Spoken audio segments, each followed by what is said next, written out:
Friends, आपका मेरे channel learning with Divya Agarwal में आपका स्वागत है। आज हम करेंगे चैप्टर नंबर 11 1857 की व्याख्या, जिसमें मैं आज आपको 1857 के विद्रोह के परिणाम के बारे में बताऊंगी। मैंने हर बार की तरह नोट्स बनाए हुए, तो मैं आपको नोट से ही बताऊंगी। तो हम शुरू करते हैं। कंपनी के शासन का अंत। ईस्ट इंडिया कंपनी का शासन भारत में 1757 ईस्वी से चला आ रहा था। इंग्लैंड की सरकार ने 1857 ईस्वी के विद्रोह के लिए कंपनी के अकुशल एवं भ्रष्टाचारी शासन को दोषी ठहराया। अतः 1858 ईस्वी के एक्ट द्वारा इसके शासन का अंत करने की घोषणा की गई। भारत पर इंग्लैंड की सरकार का सीधा शासन। 1858 ईस्वी के एक्ट द्वारा भारत में इंग्लैंड की सरकार का सीधा शासन स्थापित कर दिया गया।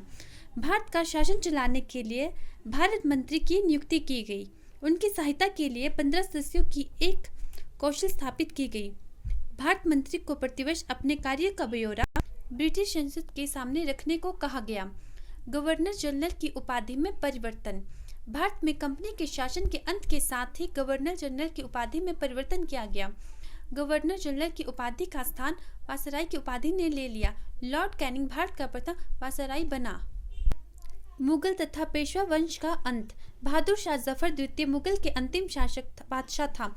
उसे अंग्रेजी सरकार ने 1857 ईस्वी के विद्रोह में भाग लेने के कारण आजीवन कारावास का दंड देकर रंगून भेज दिया था। 1862 में रंगून में उसकी मृत्यु हो गई और भारत में मुगल वंश का अंत हो गया। इसी प्रकार नाना शाही विद्रोह में असफल रहने के पश्चात नेपाल भाग गया था, वहीं उसकी मृत्यु हो गई। वे पेशवाओं का अंतिम दावेदार था। इस प्रकार पेशवा वंश का भी अंत हो गया। भारतीय शासकों के प्रति नीति में परिवर्तन।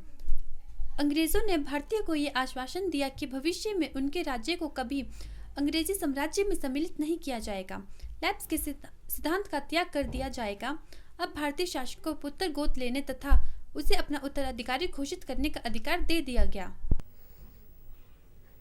अब मैं आपको अपनी नेक्स्ट वीडियो में चैप्टर नंबर 12 के बारे में बताऊंगी। आज के लिए इतना ही। Thank you.